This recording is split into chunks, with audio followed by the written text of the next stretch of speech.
கர்த்தருக்கு ஸ்தோத்திரம். மார்ச் 23 கிறிஸ்துவுக்குள் பிரியமானவர்களே, அனுதினமும் தேவனோடு. இன்றைய தலைப்பு: சிதையாதே, சீர்படு. நான் நேசிக்கிறவர்கள் எவர்களோ அவர்களை கடிந்து கொண்டு சிட்சிக்கிறேன்.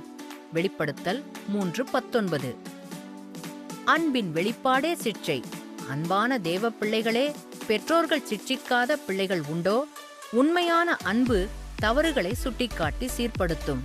அதுபோல நம்முடைய பரம தகப்பனும் நாம் அவருடைய சொந்த பிள்ளைகளாய் இருப்பதால் உரிமையோடு சிட்சிக்கிறார்.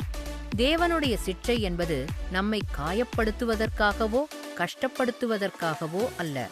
மாறாக நம் வாழ்க்கை நஷ்டப்பட்டு போகாதிருப்பதற்காகவே. தகப்பன் தன்னுடைய பிள்ளையை சிட்சித்து அப்படியே விட்டுச் செல்வதில்லை. அதன் பிறகு அதிகமாய் அன்பு கூறுகிறார். அதுபோலத்தான் தேவன் நம்மை சிட்சித்தாலும் பிற்பாடு அதிகமாய் அன்பு கூர்ந்து அதிகமாய் நெருங்கி வருகிறார். அவர் அடிக்கிறார், அவருடைய கை நம்மை அணைத்துக் கொள்ளுகிறது.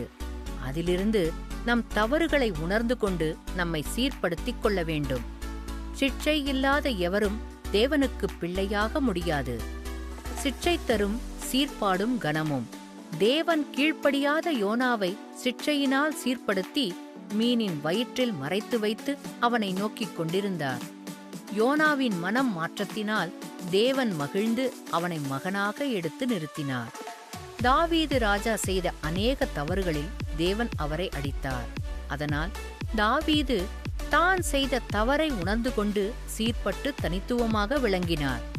எனவே இருதயத்திற்கு ஏற்றவன் என்ற பட்டத்திற்கு பங்காளியானால், உங்கள் வாழ்க்கையில் ஏற்பட்டிருக்கிறதான வேதனையும் துக்கமும் தனிமையும் தேவனுடைய சிட்சையாய் கூட இருக்கலாம். நீங்கள் சோர்ந்து போகாமல் கடந்த காலத்தில் செய்த தவறுகளை சோதித்து தேவனிடத்தில் ஒப்புரவாகுங்கள். ஒரு நிமிடம் சிட்சையானது உங்கள் வாழ்க்கையை சீர்குலைப்பது போல தோன்றலாம். ஆனால் உங்களை சீர்படுத்துவதற்கே என்பதை புரிந்து கொள்ளுங்கள். உடனே ஏற்றுச் சொல்லுன் தவறை. தேவன் சிட்சித்தாலும் சிதைவிராமல் சீர்படுத்துவார் உன் வாழ்வை. ஆமென். இக்கே சோசிகி.